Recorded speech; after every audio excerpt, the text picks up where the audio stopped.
Arrancamos en punto. La gente que no pudo entrar porque se agotaron rápidamente los cupos, los 100 cupos de Zoom, lo estamos transmitiendo en vivo en nuestro Facebook. Así que bueno, hay gente que va a tener que verlo por ahí. No es tan interactivo como Zoom, pero bueno.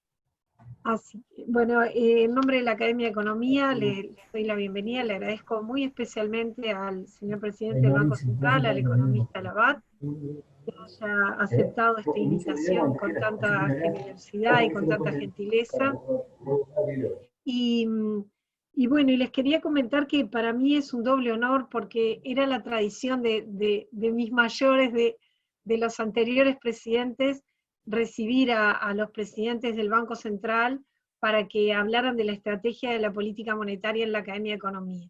Cosa que yo no había podido hacer hasta ahora, había tenido algunas charlas esporádicas, algún presidente, pero no con esta importancia y nada menos que para hablar de la estrategia de política monetaria en un país que tiene una inflación casi endémica, porque salvo periodos en los que hemos podido controlarla, en general estamos, sobre todo ahora, estamos a contrapelo del mundo, un mundo que ya no es inflacionario. Así que una doble alegría. Muchas gracias, presidente, y los dejo con el economista Labat. Está silenciado, Diego.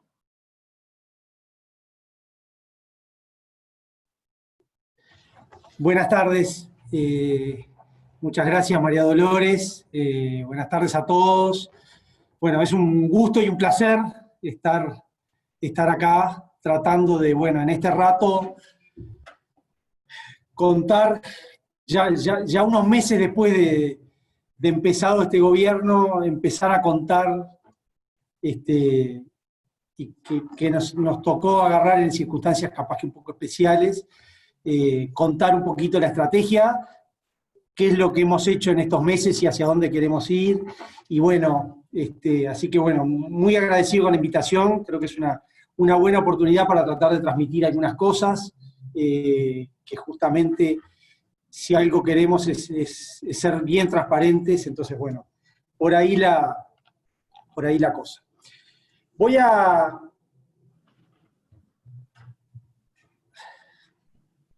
Disculpen que...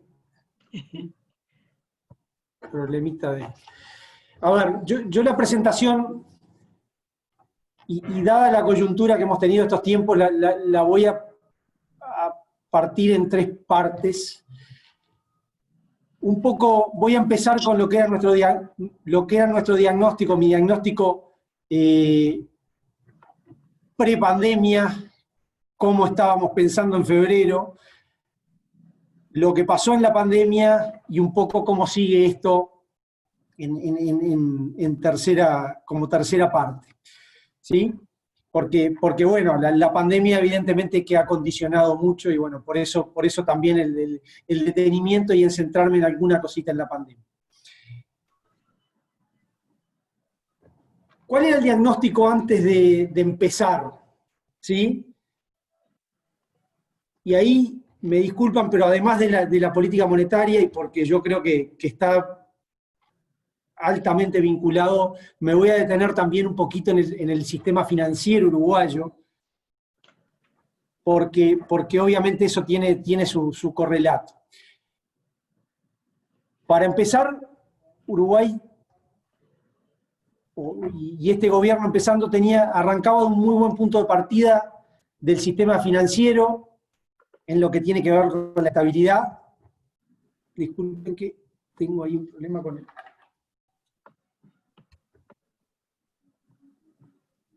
el mouse.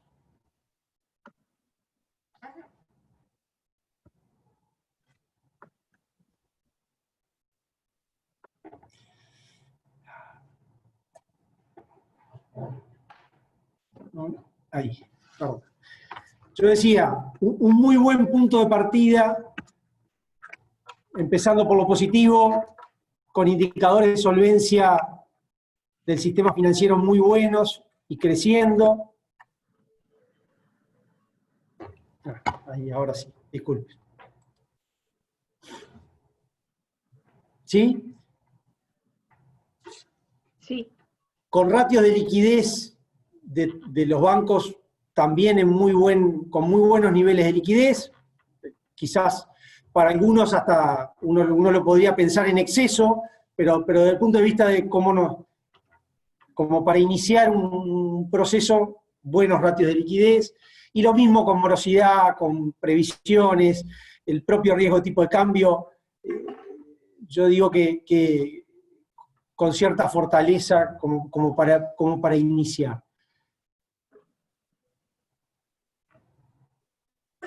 También post-2002, el sistema ha tenido un muy buen sistema dinámico de seguimiento de desafíos de estabilidad financiera, donde desde el Banco Central se ha buscado las mejores prácticas, con un comité de estabilidad financiera monitoreando con políticas macroprudenciales.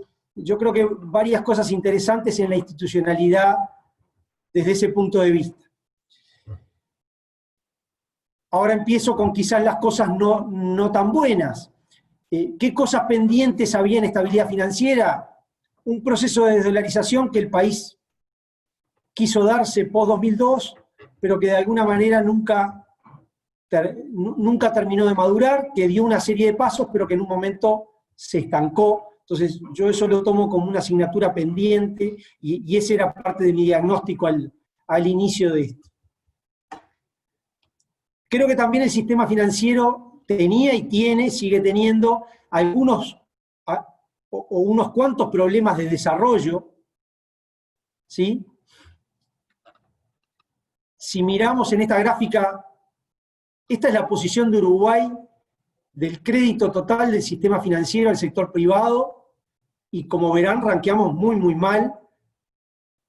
Esta es la foto del 2017, pero quizás, además, lo que es bastante triste es, tenemos un porcentaje de crédito respecto al PIB muy parecido al que teníamos enseguida del 2002, o sea, es una variable en la cual Uruguay no dio ningún salto, ¿ah? Y como ven, si bien Uruguay en el ranking de competitividad está en el puesto 54, en este indicador estamos en el puesto 91, o sea que este es un indicador que tomaba el sistema financiero uruguayo con un debe, y notoriamente tiene una agenda pendiente ahí, ¿sí? Eso tiene dificultades en el financiamiento en pesos, en el financiamiento de largo, en el propio capital de riesgo, ¿sí? Y por último, hay toda una agenda pendiente, en la infraestructura del sistema de pagos, ¿sí? Agenda que, de alguna manera, nos deja bastante mal posicionado. Yo les voy a mostrar ahora un cuadro. Los principales productos que hoy se manejan en cualquier sistema de pagos, y acá no me estoy comparando con el primer mundo, estoy comparando con América Latina, y van a ver que Uruguay, con el único que se compara es con Venezuela, ¿sí? Y acá son solo algunos productos, son las transferencias instantáneas, las transferencias de débito, son todos productos que Uruguay no ha logrado desarrollar, y que otros países de la región, con un mucho menor desarrollo, sí han logrado implementar. Entonces, ahí hay una agenda bien importante que Uruguay debe recorrer. Yo en esto no me voy a explayar, porque la idea es volver a la política monetaria y centrarnos en eso, pero sí está claro que eso es parte de la agenda que después, desde el Banco Central, vamos a llevar, y que es bien relevante que Uruguay dé un salto de calidad, y seguramente no solo iguale a sus pares, sino que debería estar un escalón más arriba que el resto, por un montón de condiciones que tiene, ¿sí? Y en particular, dentro de esos debes de desarrollo del sistema financiero y de la infraestructura del sistema de pagos, hay un tema de promoción de la competencia que también es importante recorrer, y sin perder de vista la estabilidad que hemos logrado y que es bien importante. Hay mucho espacio para mucho mayor competencia en el sistema financiero. Que eso no quiere decir solo más cantidad de jugadores, sino reglas de juego mucho más claras y mucho más sanas en la competencia, y ahí también hay si bien no es el motivo central de esta charla, es un tema que también debemos recorrer como Banco Central. ¿Sí? Hecho un poco este diagnóstico del sistema financiero, ahora sí voy a hacer algunos comentarios ya más centrándome en lo que era mi diagnóstico de la política monetaria al inicio de este gobierno y prepandemia, ¿sí? La primera aclaración, o lo primero que creo que hay que resaltar, hoy María Dolores lo mencionaba en la introducción, ¿sí? El objetivo de inflación de largo plazo que se ha manejado en los últimos años era muy alto, ¿sí? ¿Sí? Miren esta gráfica, esta es la inflación promedio 2015-2019. Uruguay está en el 13% de las inflaciones más altas en el mundo. Miren los nombres que hay a la izquierda en la gráfica y no salimos bien parados. Pero además, si Uruguay lograra el objetivo de inflación que se planteaba y se hubiera puesto o se pusiera en el centro del rango, tampoco saldría muy bien parado, ¿sí? Estaríamos en el 20%, nos dejaría en el 20% de los países, con lo cual aún casi no se logró ese objetivo de inflación, pero aún si se hubiera logrado, claramente no era un objetivo ambicioso. Eso es bien importante para partir de ahí construir el diagnóstico y partir de esa premisa, de que estábamos teniendo y no cumplíamos una inflación que ya el objetivo era muy alto. ¿Sí? Por supuesto, además, y creo que esta historia todos la conocemos, con un pobre récord de ese control de inflación. Acá les muestro una serie de países en los últimos 10 años, los rangos meta que tenían, y miren cómo ranquea Uruguay. Apenas en el 17% de los meses Uruguay ha estado dentro del rango meta, en el 83% de los meses ha estado por arriba, y por supuesto nunca ha estado por abajo, ¿sí? Con un desvío del 47% al centro del rango meta. Es decir, un objetivo muy alto, excesivamente alto, y que además no se cumple. ¿Sí? Y bueno, ahí nos vamos al problema de la credibilidad. La contracara de eso es, bueno, en estos 10 años, miren en qué cantidad de meses las expectativas han estado dentro del rango. Apenas en un 20%, y un poquito menos del 20% del tiempo, las expectativas de inflación y la propia inflación han estado dentro del rango.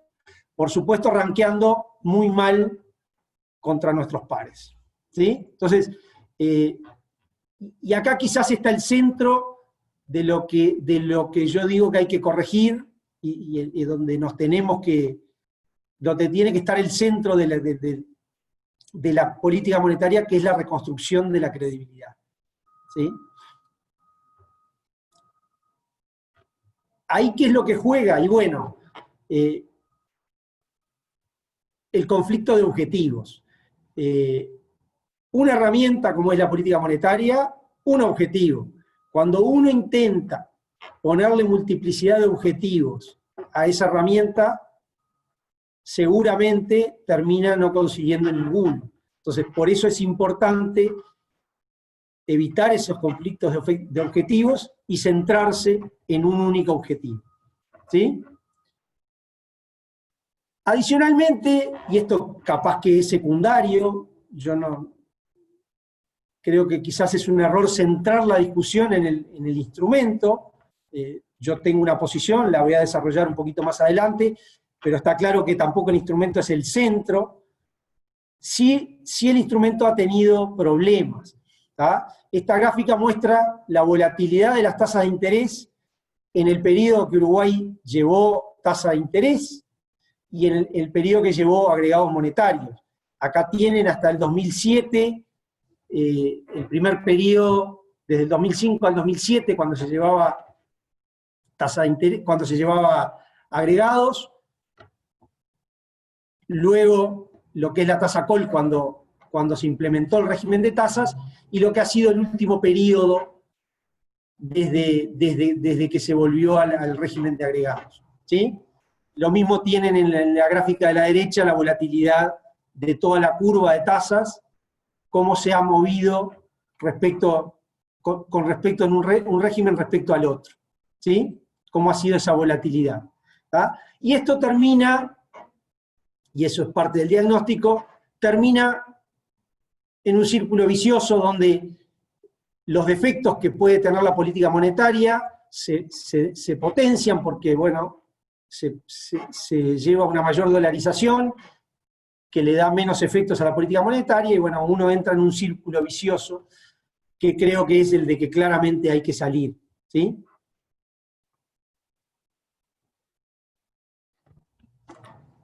Ahora voy a volver, en unos minutos vuelvo a esto. El 13 de marzo nos encontramos con los primeros casos de coronavirus en Uruguay, y eso quizás nos cambió, o sin quizás, nos llevó a cambiar bastante la agenda.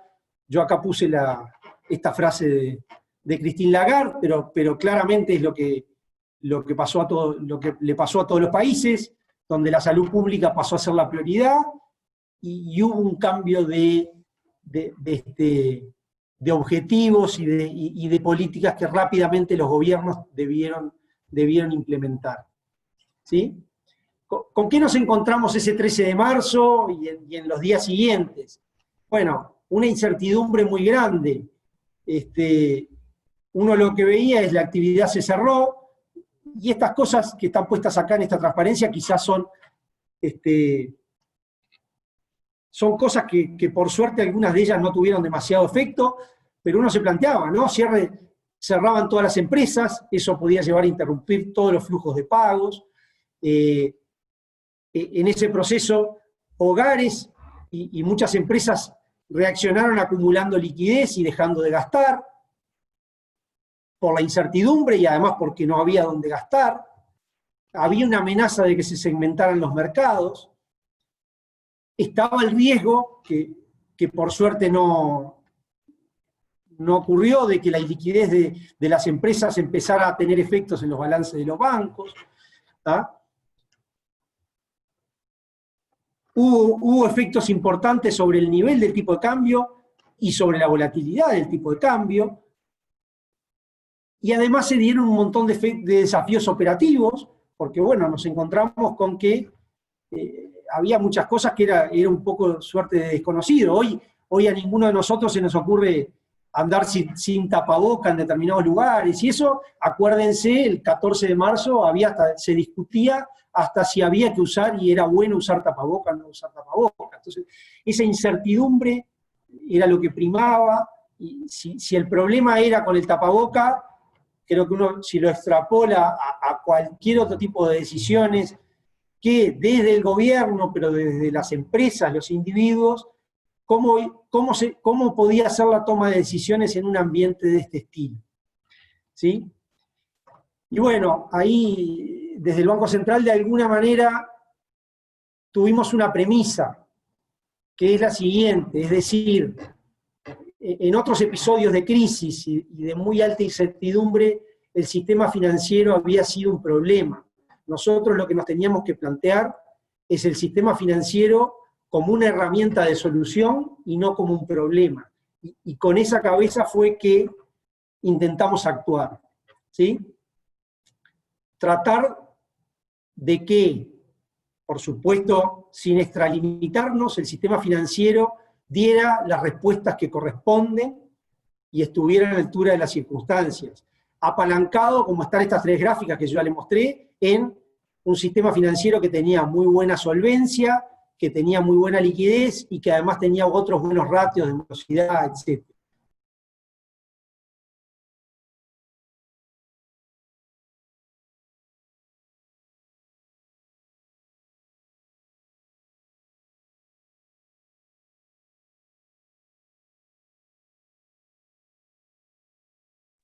Estás silenciado, Diego. No sé dónde me quedé. Les decía, bueno, esto del sistema financiero como una solución y no como un problema, donde desde el regulador, desde el supervisor, se plantearon soluciones, se plantearon medidas, pero la industria estuvo a la altura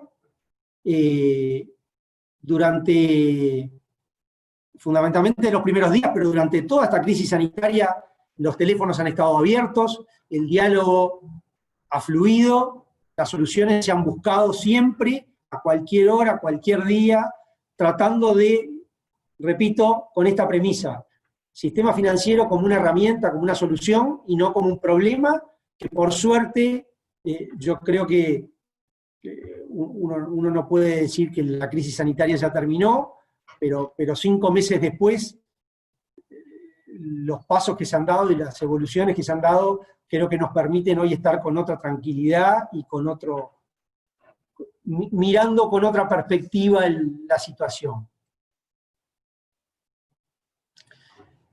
¿Qué cosas hicimos o a qué apuntamos?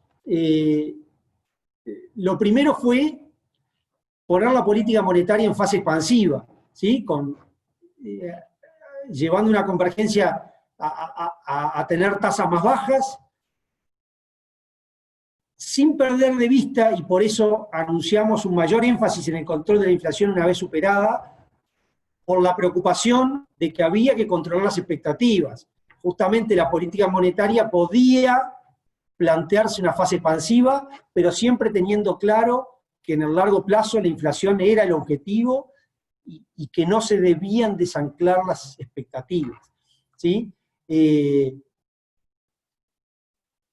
¿Sí? Acá ven las tasas reales, notoriamente han pasado a lugares negativos, y eso, la idea fue esa, facilitar la provisión de liquidez, como yo digo, es poner condiciones monetarias que hicieran que no hubiera ninguna restricción, que toda aquella gente que quisiera prestar dispusiera de esos fondos, y que de alguna manera fluyera, y creo que por suerte la cadena de pagos ha funcionado, ha transcurrido, y diría que muy pocos indicadores en la cadena de pagos han mostrado algún deterioro, sino que se ha sostenido firmemente esa cadena de pagos. Esto fue un poco la premisa y con lo que nos manejamos. Medidas puntuales. Una medida fue bajar los encajes. De alguna manera con esto lo que se buscaba era facilitar el crédito. Teníamos claro que en los inicios de la crisis, capaz que el crédito no era la variable más importante, porque con la baja de actividad muchas empresas de alguna manera ni siquiera demandaban, porque tenían menores requerimientos de capital de trabajo, pero bueno, desde el primer momento lo que se hizo fue eso, rebajar encajes, con la particularidad o la sutileza de tratar de que esa rebaja de encajes nos preocupaba que se canalizara hacia el crédito. Entonces lo que hicimos fue decir, bueno, los bancos van a poder rebajar encajes en la medida de que esos fondos se dirijan al crédito. Eso se canalizó al crédito.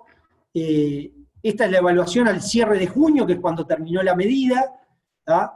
De 57 mil millones de pesos, que era la obligación de encaje promedio, se terminaron deduciendo 5.400.000, cuando el tope máximo que podían haber dado era 16 millones. O sea, los bancos usaron un 33% del espacio que les dimos. Acá hubo bastante heterogeneidad en el uso, hubo bancos que usaron toda la facilidad y hubo bancos que no llegaron a usarla, distintos criterios comerciales, entiendo yo. Muchos manifestaron que todavía la demanda no ha crecido, pero de mi punto de vista, mi evaluación de esto es buena. La idea era justamente que se usara todo, que no necesariamente se usara todo, es decir, dar un espacio tan grande que el propio mercado regulara hasta dónde quería ir, ¿sí? Eso fue parte de la idea, con lo cual yo de verdad me siento muy, la evaluación de esto es muy satisfactoria para mí, hasta dónde se llegó y qué ayudó. La extensión de plazos. Extendimos desde los primeros días la posibilidad de que los bancos pudieran prorrogar los créditos sin que eso tuviera una contracara en una baja en la calificación de los clientes. Ahí el 1,17 de la cartera tomó esa facilidad en los distintos segmentos, fundamentalmente en créditos masivos. La cartera comercial no tomaron tanto, porque esto sobre todo es una norma pensada para los créditos en cuotas. También entendemos que fue algo que ayudó y que fue dando cierto aire para el mantenimiento de la cadena de pagos. Yo acá no me meto en esta presentación, pero claramente estas medidas uno las tiene que ver también en el contexto donde desde otros órganos del gobierno, de otras instituciones del gobierno, le hace el propio Poder Ejecutivo, la ANDE, el Banco República, tomaron medidas que iban todas en la misma línea. Entonces, desde el regulador, del supervisor, lo que buscamos fue acompañar medidas que desde otras instituciones del gobierno se fueron tomando. ¿Sí? Se facilitaron las garantías, ahí lo que dimos fue, se potenció, y esto es una medida del propio Poder Ejecutivo, pero se potenció las garantías SIGA. Al día de hoy se dieron 14.000 millones de pesos de créditos, con garantías por 11.000 millones de pesos, casi 10.000 garantías otorgadas. Ahí desde el banco lo que hicimos fue permitir un aumento en el cómputo de esa garantía, y de alguna manera acá vemos que el sistema respondió, al principio muy lentamente, con el correr de las semanas esto fue creciendo y fue tomando mayor volumen, y también ayudó al sostenimiento de la cadena de pagos. En ningún momento tuvimos algunas otras medidas en carpeta que tuvimos, que nunca dio la necesidad, el mercado no pedía. Acá de vuelta, y vuelvo al tema de los teléfonos, fue bien importante el tener información de primera mano todos los días, estar siempre en contacto con la industria, siempre escuchando, de tal manera de que no hubiera ruidos, de que si era necesaria una medida, se tomaba, de que si era, como en algunos casos tuvimos que hacer, alguna autorización transitoria, la dimos, de tal manera de que esto fluyera y trabajar con una cercanía total con la industria y con el sistema en general. ¿Sí? Adicionalmente, y después van a ver que me voy a detener en esto, hubo mucha cuestión de facilitación de trámites, que a veces eso se soslaya, pero desde permitir ciertas demoras en la presentación de alguna información, con los trámites con las sucursales, también hubo medidas de ese estilo que hubo que hacer. ¿Sí? Esto un poco el paquete en línea con lo que yo les contaba de sostener la liquidez y sostener la cadena de pagos. A mí hay algo que me gusta, es que uno, por más ahogado y con el agua al cuello que pueda estar, siempre tiene que pensar un poquito más para adelante.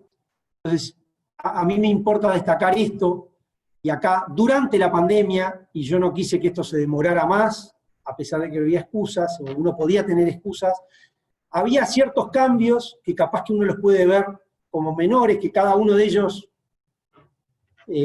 no cambia el mundo, pero que cuando uno mira a largo plazo eran cosas necesarias y que eran importantes desde marzo, algunas en abril, empezarlas a correr, porque son parte de la infraestructura que nos va a ayudar en los próximos meses.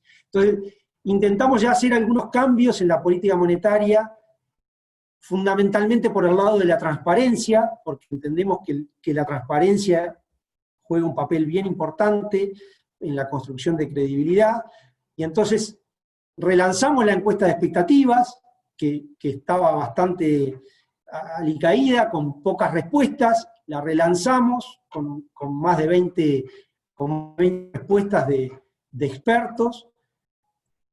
Aumentamos la frecuencia de las reuniones de Copom, ahí fundamentalmente pensando en que la política monetaria justamente tiene que estar muy atenta y tener sentido de la urgencia, y a veces los tiempos no siempre acompañan cuando las reuniones son demasiado espaciadas, sobre todo en este tipo de momentos es importante estar arriba de los temas.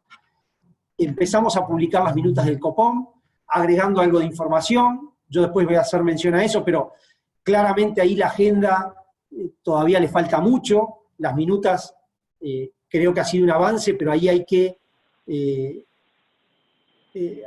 continuar con este proceso de mayor transparencia, agregando donde desde el banco tenemos que cada vez ser más transparentes en qué modelos nos basamos, cómo tomamos las decisiones, por qué tomamos las decisiones, porque eso es lo que va a terminar haciendo que los agentes, que toda la sociedad termine entendiendo este proceso, creyendo en este proceso y avanzando. A pesar de algunas dificultades con el COVID, de la imposibilidad de reuniones, hicimos algunas reuniones aisladas con analistas, seguramente menos de las que nos hubieran gustado y con otros actores, pero intentamos tener de vuelta ese oído abierto, a escuchar, a tratar de dialogar y ir buscando distintas opiniones. Esto también requiere que en los próximos meses se siga profundizando y así vamos a seguir. En particular hicimos un acuerdo con el Instituto de Estadística, con la encuesta de expectativa de empresas, que hoy el Banco Central tiene esa información, y seguramente en los próximos meses también la podamos publicar, y eso también va en camino. Es una encuesta de expectativas que el banco ya sigue hace mucho tiempo, pero que también va a ayudar a esta transparencia y a esta puesta en común de información para el mercado. ¿Ah? Entonces, ninguna de estas cosas quizás sea el día y la noche en la política monetaria, pero sí entendíamos que eran pasos que había que ir dando para preparar el terreno, ¿sí? Porque siempre va a haber un día post pandemia, con lo cual era importante avanzar en algunas cosas, ¿sí? Yo ya hice un poco de mención a los resultados, me fui expresando sobre eso, pero mi evaluación por supuesto, en general, de todas las medidas que se han tomado en la pandemia, de todo punto de vista, pero en particular las que se han tomado desde el Banco Central, mi evaluación es más que positiva. Empiezo quizás por el funcionamiento operativo.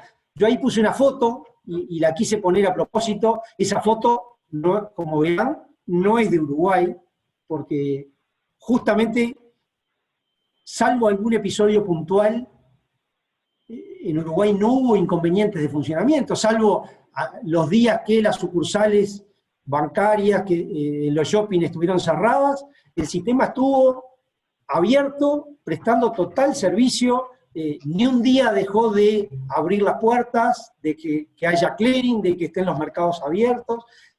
Eso que quizás pasa desapercibido, que nos pueda parecer natural, no le pasó a todos los países. Hubo países que fueron para adelante, para atrás, y ahí hubo un esfuerzo que creo que hay que reconocer de todos los servicios del Banco Central, de toda la industria que hizo un esfuerzo, y cuando digo la industria, es toda la industria, empezando la banca, pero las redes de cobranza, y otro montón de agentes que operan en el sistema de pagos, que estuvieron al firme y haciendo que las cosas funcionaran. Por supuesto hubo detalles, hubo algún día que hubo alguna cola en exceso en alguna institución, pero el sistema funcionó, y eso a veces uno no lo puede dejar pasar de largo. Acá me reitero, pero ya lo mencioné, pero los bancos expandieron el crédito. Esta es la misma gráfica que ya mencioné, pero para que vean cómo fue evolucionando. Más o menos terminamos en esa tercera parte del uso de esa facilidad, o sea que el crédito fluyó. Y yo digo, esto último es, se logró dar liquidez y se logró que no hubiera restricciones monetarias en ningún momento, y eso no tuvo efecto sobre las expectativas de inflación, ¿sí?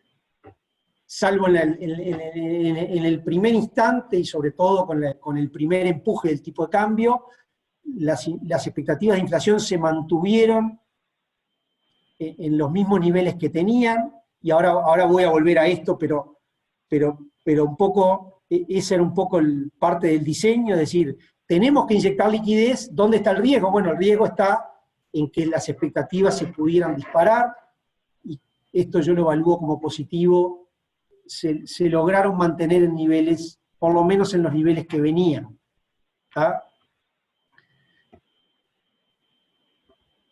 No puedo dejar de hablar de la inflación y de dónde está hoy.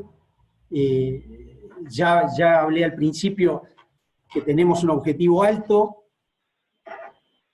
que no lo hemos cumplido,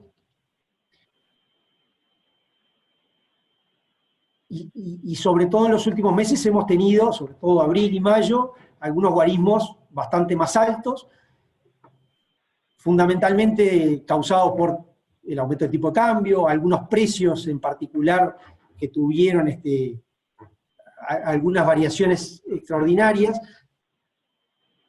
y en los últimos 2 meses una pequeña caída que claramente, y creo que ahí hay bastante unanimidad, se va a seguir dando en los próximos meses, y seguramente ayude a esa convergencia. De todas maneras, yo me parece que es bien importante no centrarse en esto, como por ahí con alguno conversamos, no centrarse en el precio del zapallito, sino no centrar la discusión en el precio del zapallito, sino que lo que nos importa, y acá es donde tenemos que ser críticos y autocríticos, esta misma gráfica que recién les mostraba, tenemos que poner la cabeza en las expectativas de inflación y pensar, ¿sí?, hacia dónde queremos, que es absolutamente fundamental que nosotros hagamos converger estas expectativas.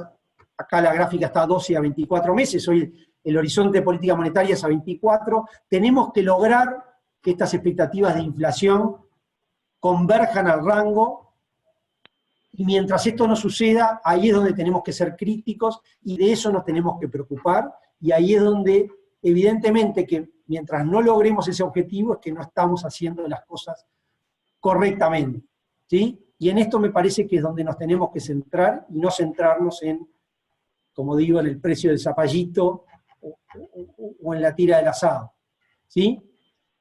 Entonces, dicho esto, y siendo claros que hacia ahí es que apuntamos, y en eso vamos a hacer mucho énfasis, y pretendemos hacer mucho énfasis en las próximas comunicaciones, es que empiece un poco a contar hacia dónde queremos ir, ¿sí?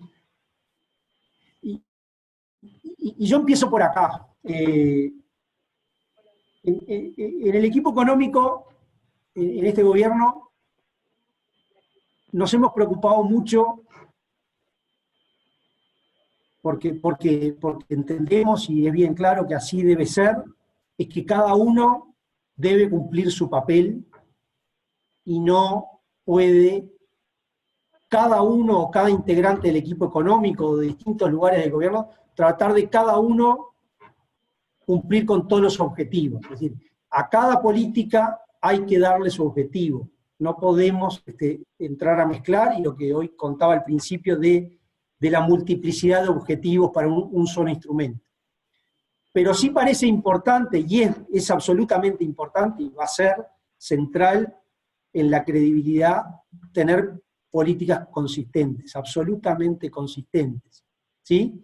En lo que a mí me compete, en la política monetaria, seguramente eso uno lo podía, o el país lo puede resolver, quizás con una mucha mayor institucionalidad, con mayor independencia del Banco Central, pero en ausencia de esa mayor independencia, claramente el objetivo es la coordinación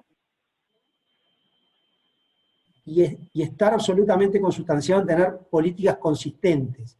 Y una vez que uno tiene esas políticas consistentes, cada uno tiene su mandato y se tiene que concentrar en lo que le compete. ¿Sí? Entonces, ahí hay es quizás el centro, porque esto es lo que yo entiendo nos va a llevar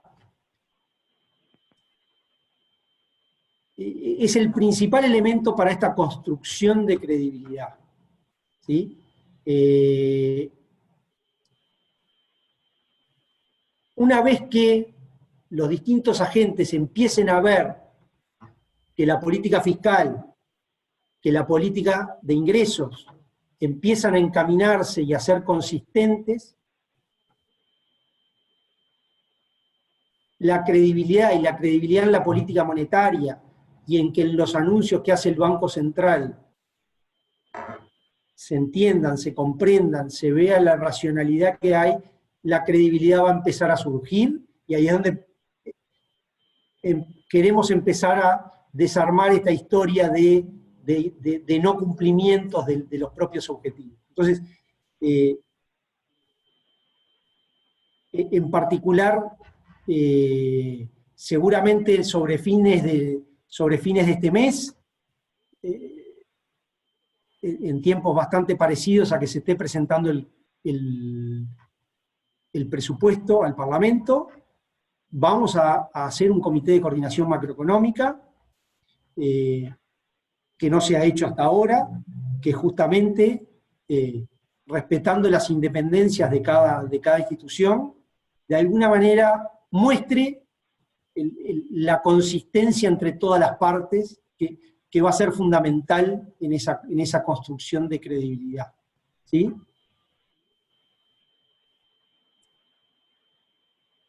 Y yo quiero que el mensaje se centre acá. Yo ahora voy a contar algunas cosas de hacia dónde vamos. La semana pasada el Banco Central tuvo el Comité de Política Monetaria, hicimos algunos anuncios o dimos algunas líneas, pero dentro de nuestro programa de anuncios, la idea es que muchas de estas cosas se expliciten, o esta agenda sobre todo ocurra después del 31 de agosto, donde se vea que los anuncios de verdad tienen consistencia con el resto. ¿Ah? Entonces, un poco ahora muestro el camino. Hay algunas cosas que quizás alguno espera que yo diga que no voy a decir y que por ahora no me voy a explayar, pero sí contar un poquito qué otras cosas. ¿Qué otras cosas tenemos hacia adelante? Para empezar, está claro, vamos a mantener el régimen de objetivos de inflación, se va a seguir con el objetivo de metas de inflación. Nosotros en el último Copom lo que hicimos fue anunciar un proceso de transición hacia tasas de interés. Eso requiere de una implementación intermedia de varias medidas operativas que permitan ese cambio. De vuelta, a mí no me gusta, o me parece que no es lo mejor que la discusión se centre en el instrumento. El instrumento es justamente un instrumento.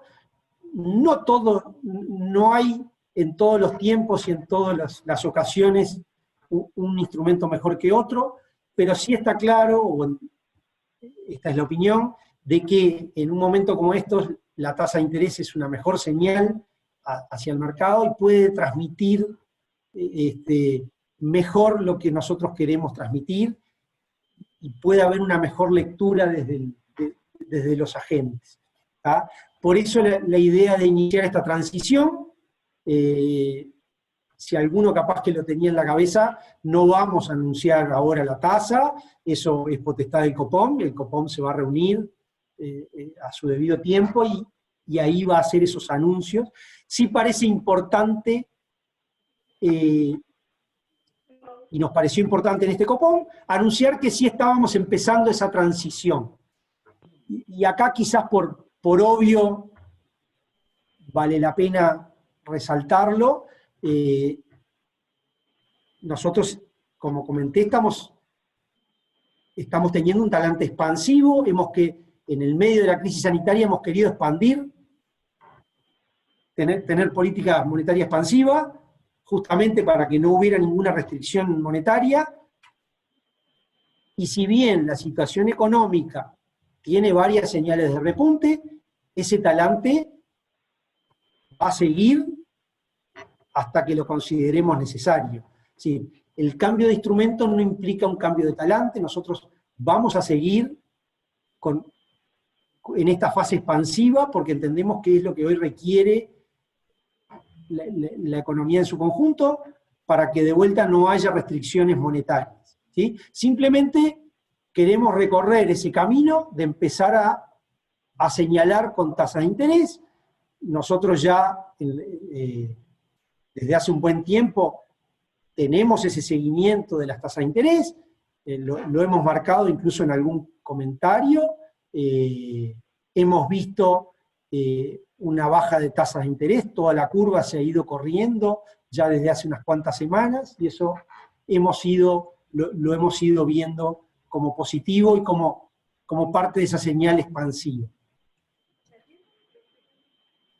¿Qué otras cosas queremos hacer en esto que viene? Bueno, el Banco Central tiene un régimen de operadores primarios para colocar la deuda. Ese régimen que estaba pensado originalmente justamente para tasa de interés, convivió con el régimen de agregados, pero es claro que es una de las tareas intermedias que hay que hacer, que es fortalecer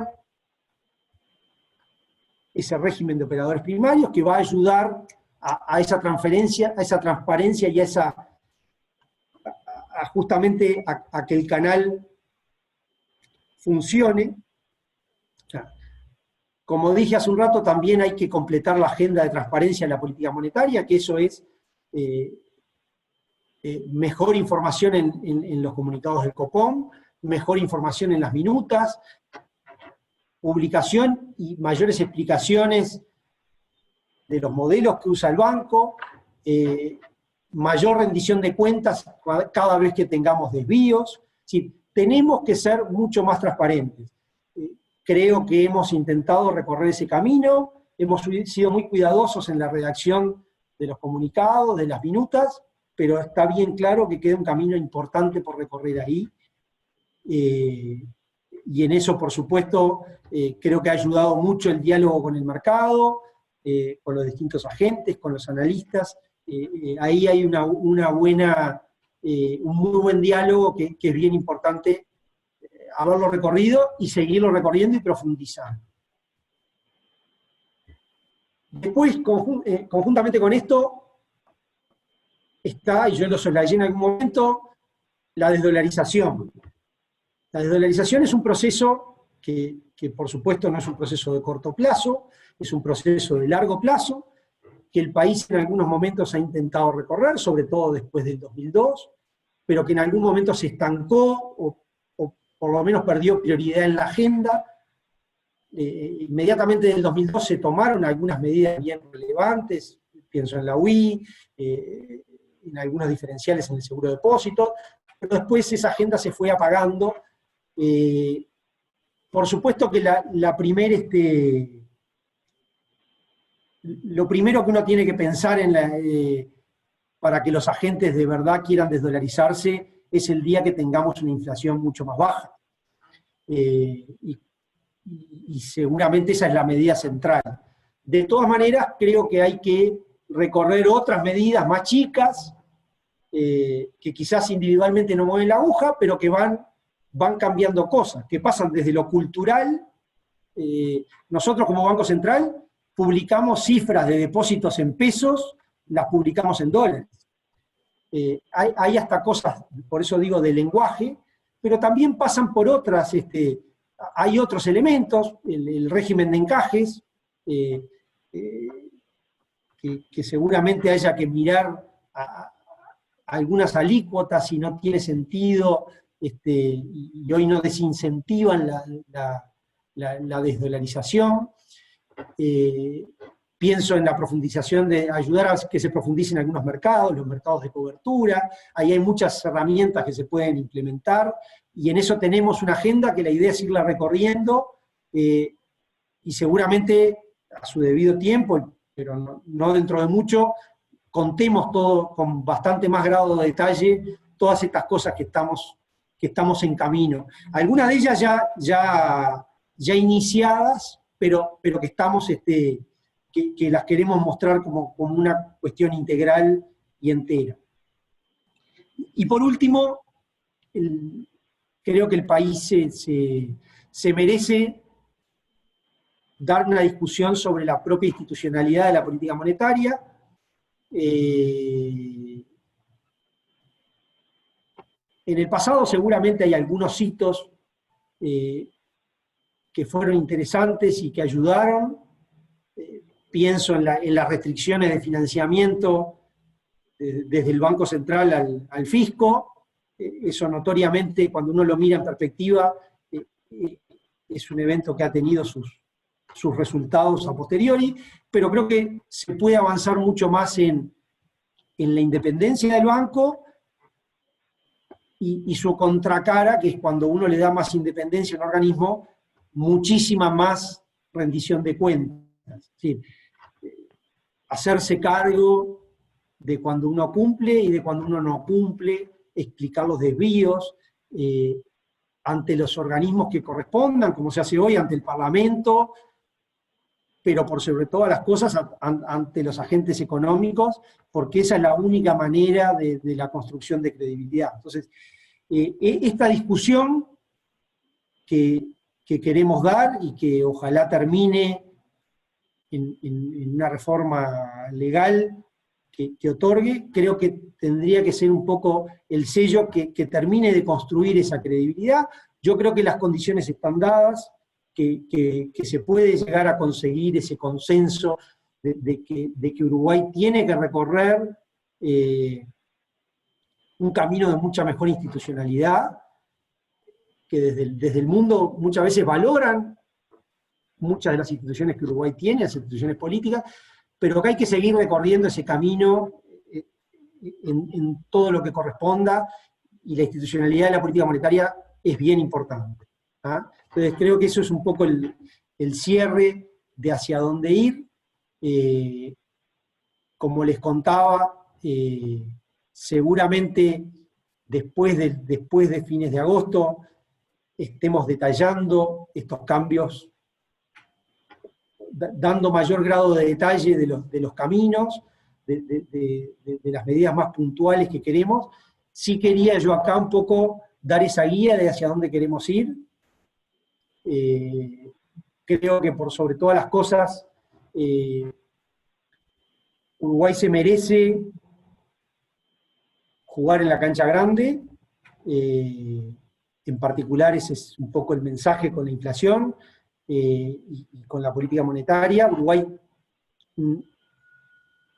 está en condiciones de dar esos saltos, de dejar de jugar en la B y empezar a jugar en cancha grande, tener objetivos que de verdad sean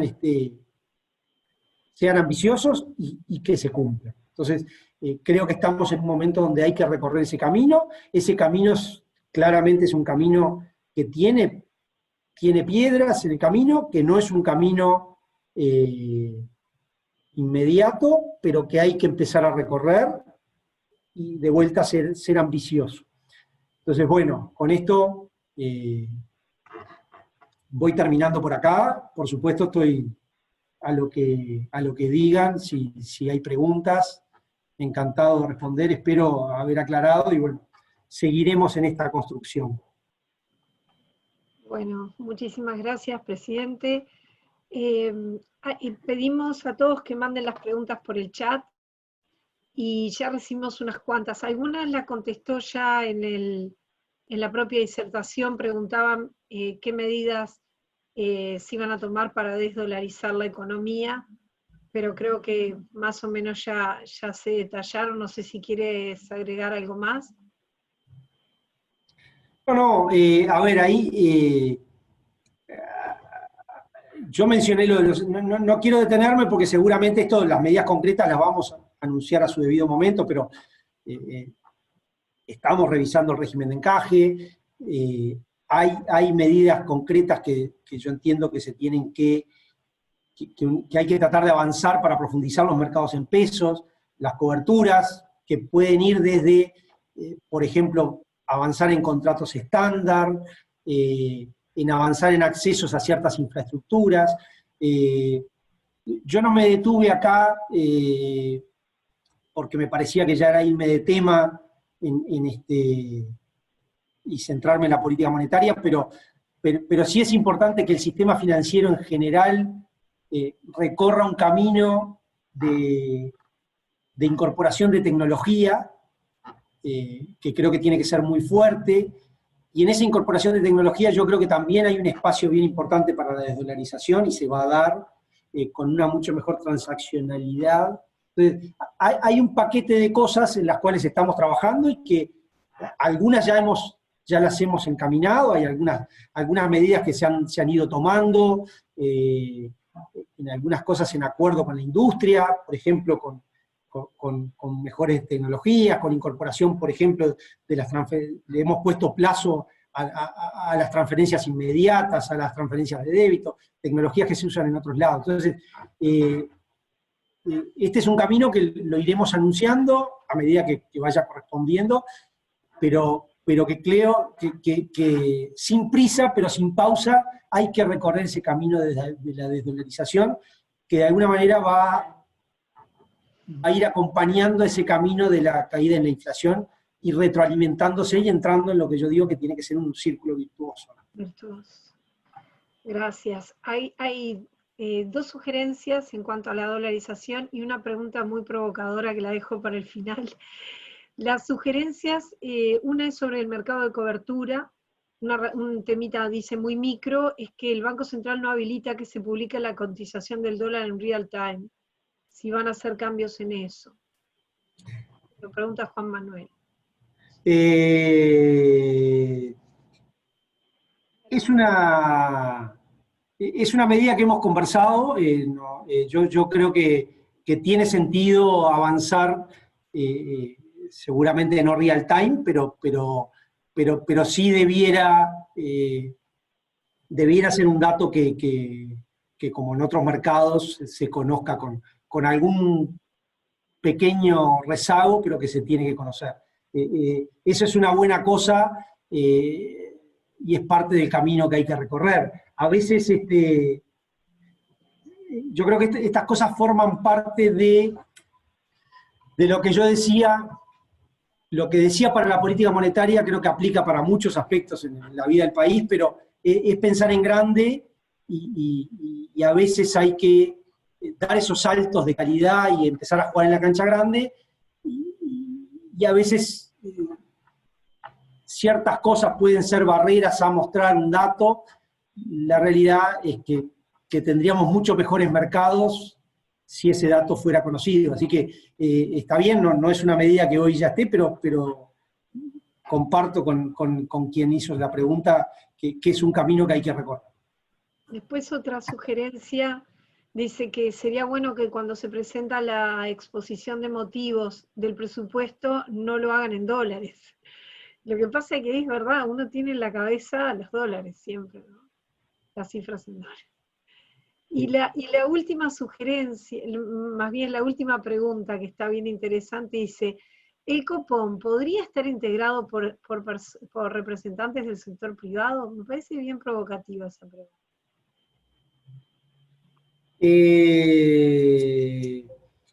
Que son los que sufren el impuesto inflacionario, ¿no? De una manera los que pagan el impuesto inflacionario. Sí, a ver, ahí es donde quizás, y yo por eso fue mi último punto, si el país avanzara en esa institucionalidad y en esa independencia, seguramente eso se puede terminar resolviendo, que los incentivos estén dados para esa preocupación, pero no sé, no conozco experiencias donde el sector privado esté integrado, la verdad no. Bueno, no, me pareció interesante la pregunta. Y si yo no he recibido más preguntas en el chat, pero si te parece, para redondear, creo que es muy importante lo que señalaste de la institucionalidad, porque lo que ha ocurrido es que el Banco Central ha absorbido muchísimas funciones de regulación de muchos sectores, entonces tiene como objetivo principal la política monetaria y luego los objetivos de regulación de un montón de mercados. De repente comentarnos un poquito eh, la idea de la nueva institucionalidad, si es que ya se puede comentar eso. A ver, yo he manejado con diversos colegas, hemos dado algunos primeros puntapiés de pensar qué cosas se deberían cambiar. Creo que eso, por supuesto, requiere de la búsqueda de ciertos consensos políticos, de que ese sea el camino a recorrer. Pero yo decía, eso pasa por asegurar la independencia. Claramente hoy, por ejemplo, existe un comité de coordinación macro donde hay ciertas cosas que le cortan esa independencia al Banco Central, porque, por ejemplo, en caso de, si en el Comité de Coordinación Macro hubiera empate, prima lo que dice el Ministerio de Economía, eso puede ser un elemento que juegue en contra de esa independencia. Entonces, hay una serie de aspectos que quizás, de vuelta, de a uno no hagan la cosa, pero que en su conjunto pueden mejorar esa independencia. La propia rendición de cuentas, hoy la Carta Orgánica del Banco Central prevé la publicación de un informe de política monetaria y un informe del Poder Legislativo, pero no exige,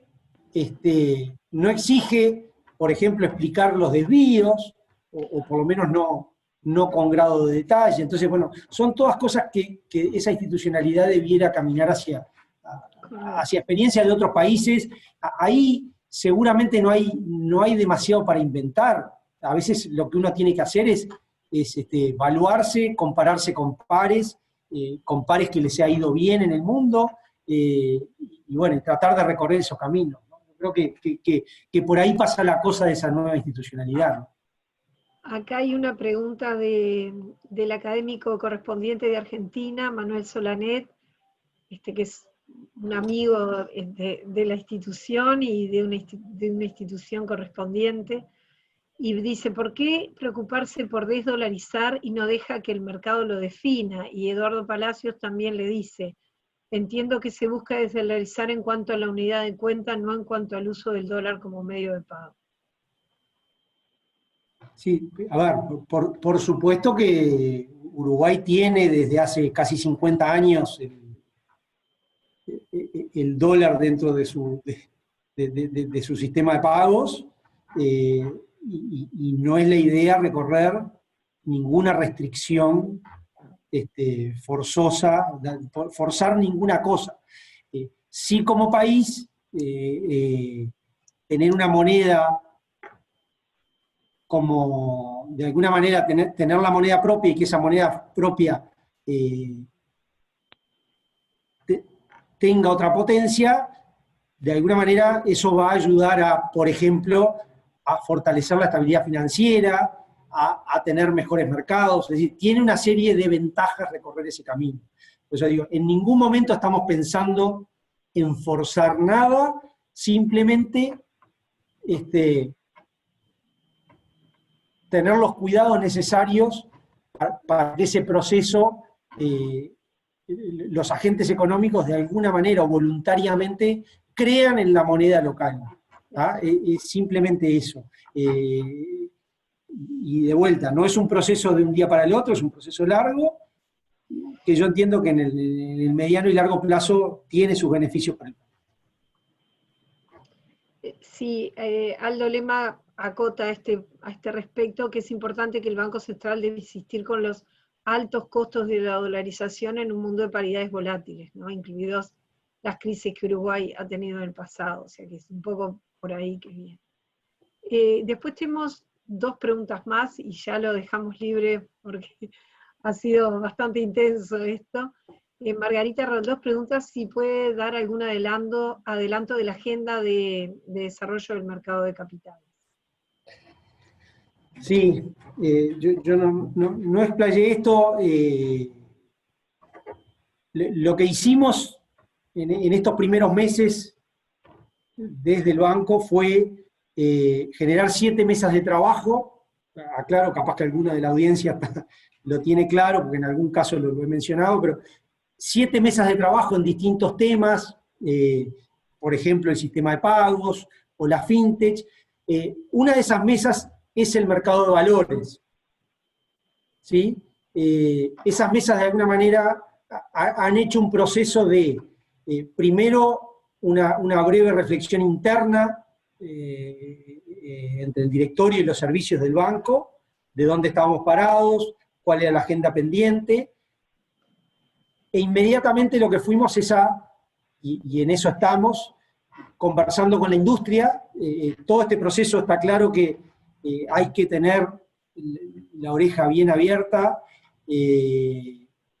escuchar, dialogar.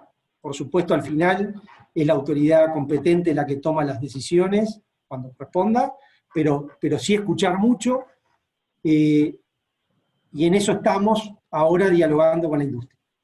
En particular el mercado de valores, yo creo que si bien en algunos aspectos ha habido alguna mejora, pienso por ejemplo en toda la emisión de fideicomisos que ha habido en los últimos años, que al principio fueron bastante complejos de que salieran, con el tiempo cierta gimnasia se ha ido logrando. De todas maneras hay muchísimo espacio para que esto suceda y para que mejore. ¿Ah?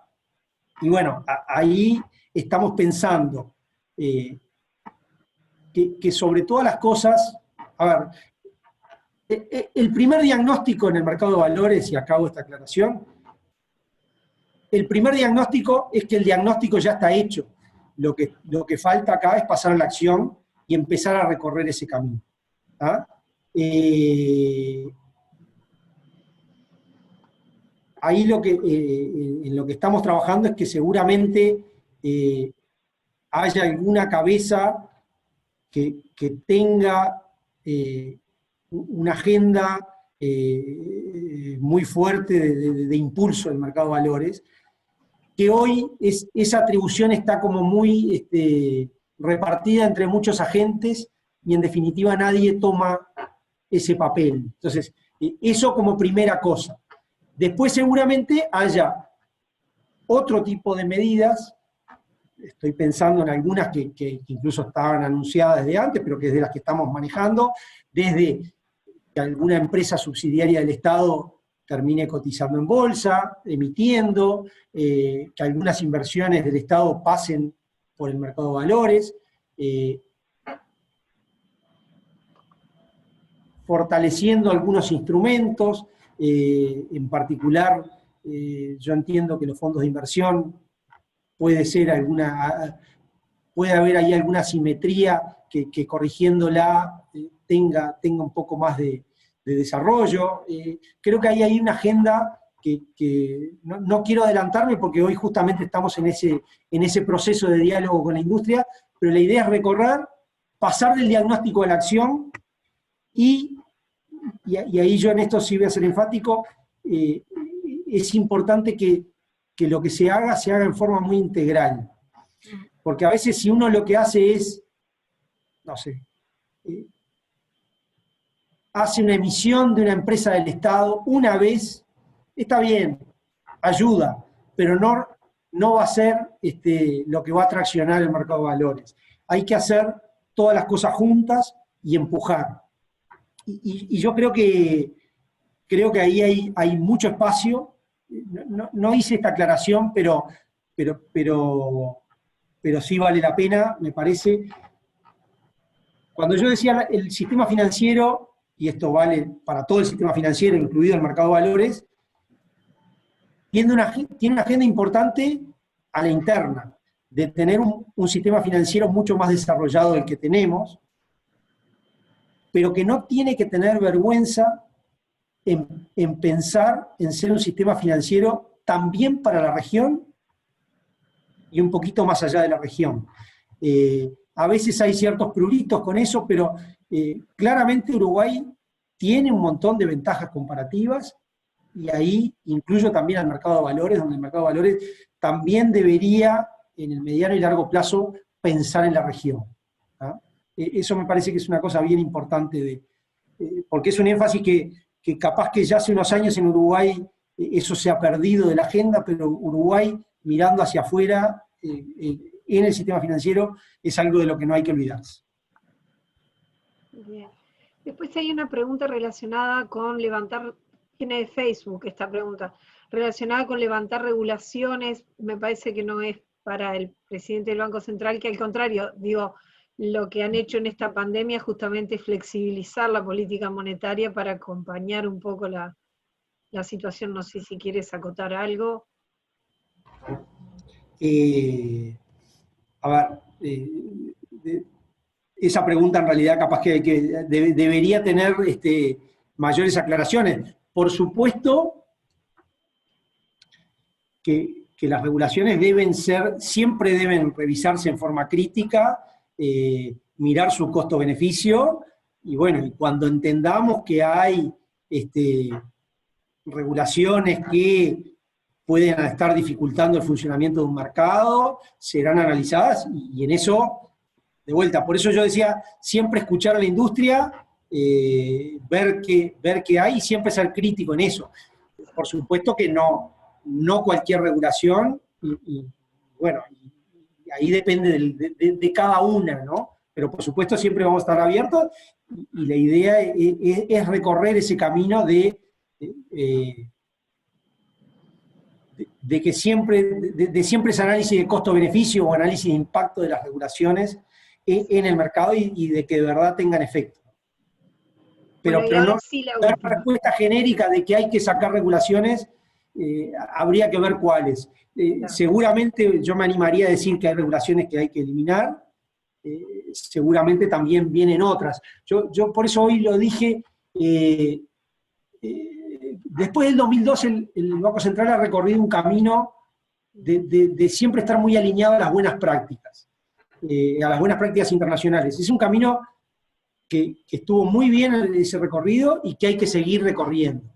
Que por supuesto, eso no quiere decir que sea todo perfecto, seguramente hay cosas para revisar. Muy bien. Y ahora sí la última, viendo un poco, comparando un poco el tema de un escenario de baja de tasa de interés con déficit fiscal elevado, ¿qué impacto piensa que puede tener en el mediano plazo la interrelación entre la política monetaria y el tipo de cambio?